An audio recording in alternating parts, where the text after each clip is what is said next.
afternoon, fellow Toastmasters members and guests. Today I want to present the 3 obstacles I faced as an immigrant. Before coming to the United States, I thought that adopting a new culture, moving to another country was an easy task. I used to see relatives coming back from the United States to Mexico in very nice cars and wearing beautiful clothes.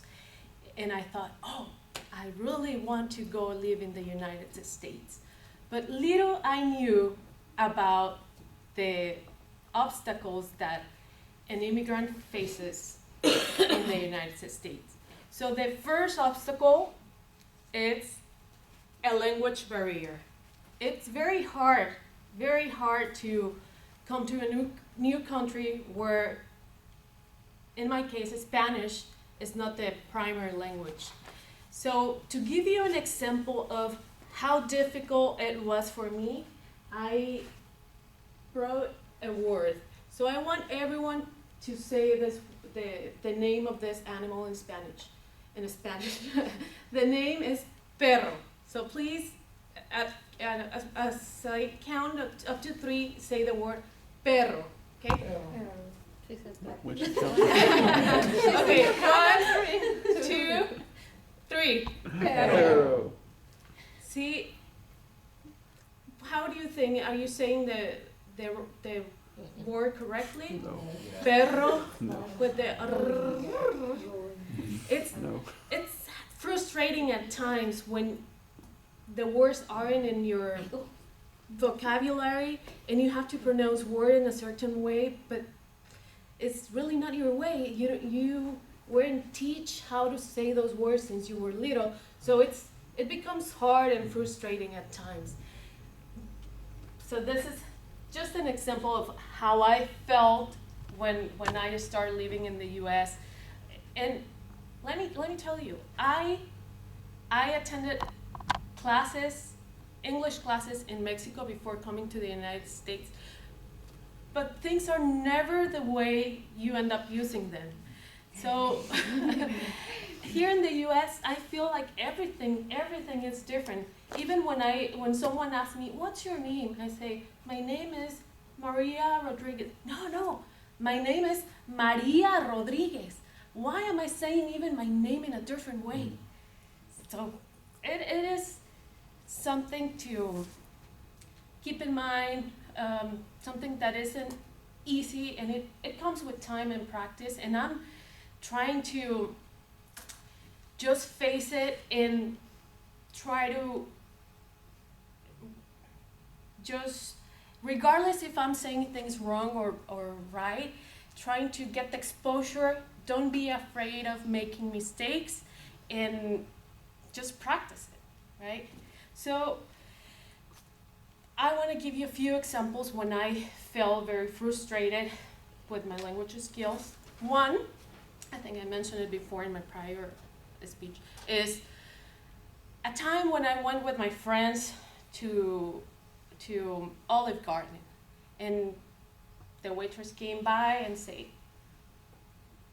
"Do you want a super salad?" Wait a minute. Yeah, I want a super salad. No. Do you want a soup or salad? Oh my gosh. So things are very, very hard when you're not into the language. And another memory I have about this process of learning English in America is when I was attending college in Napa Valley. I was giving my best, trying to do my essays the best I could, spending nights. I used to work full-time and attend a school full-time and do homework full-time.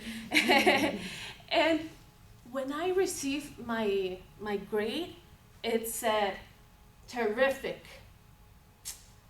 And when I thought terrific, that sounds like terror, which is a word in Spanish for horror. I thought my work was done very poorly. until I understood the meaning of the word terrific. So this is how language barriers affected my stay in the US, especially at the beginning.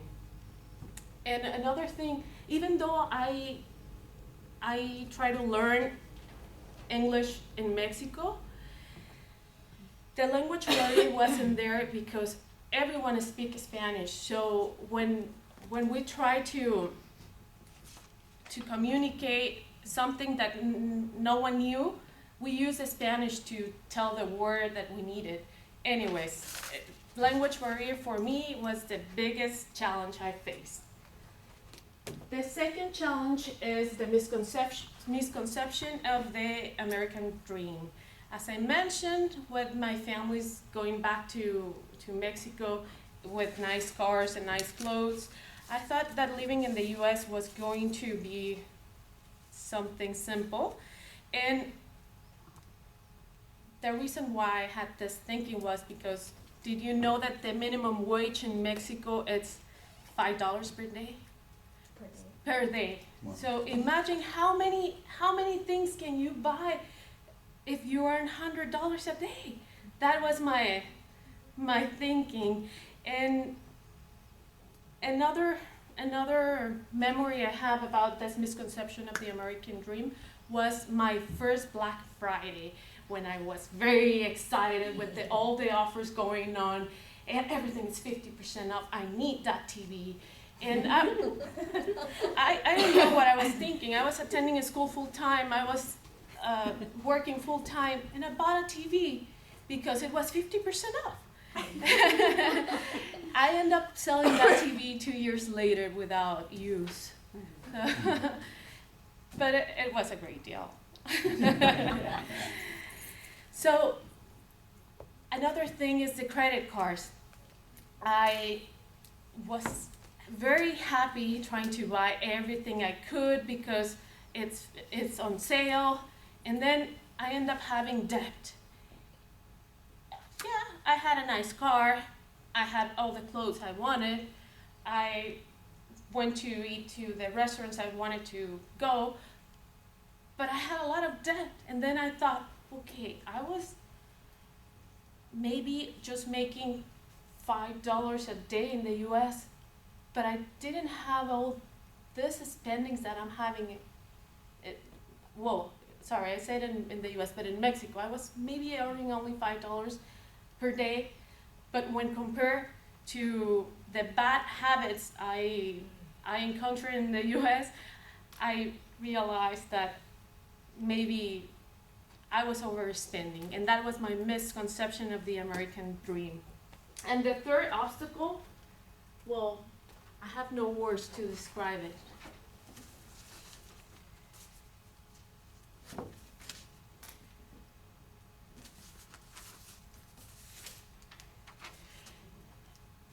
I think in life one needs to identify what is important, and one thing that I consider very important is staying with your family.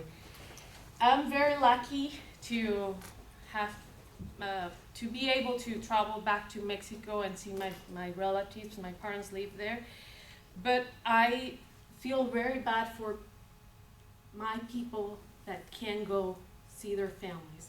And I know I'm running out of time, but I have to share with you this story. I'm gonna try to be as quick as possible. But one time we were driving back to Mexico, and one of my friends who was undocumented came with us.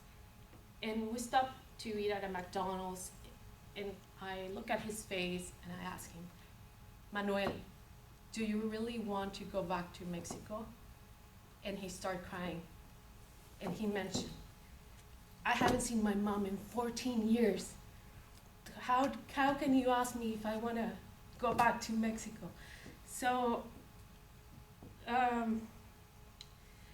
it's very complex. I know there are laws that we have to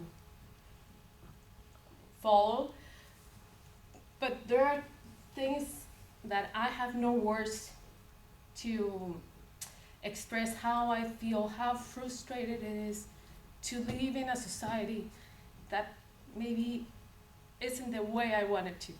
And that's it. Thank you. I like the PowerPoint that you had, kind of showed us where you were going, and kind of your outline. I liked your examples. They were very detailed. So, for example, the word dog, perro, that was a good example because that showed us your obstacle a little bit better than just talking about it, and really gave a good example. So I like that. All of your examples I think were good because they went into detail. That was good. I think the only concern was you kind of went over time, you know. So I think that 5 minutes isn't as long as you think it is. That's what I kind of found out too. So you kind of need to narrow your speech a little bit. And you could have done the whole speech on the language or either any of the 3 things. So they were all good. But so just think about narrowing it down a little bit and practicing it so then you know.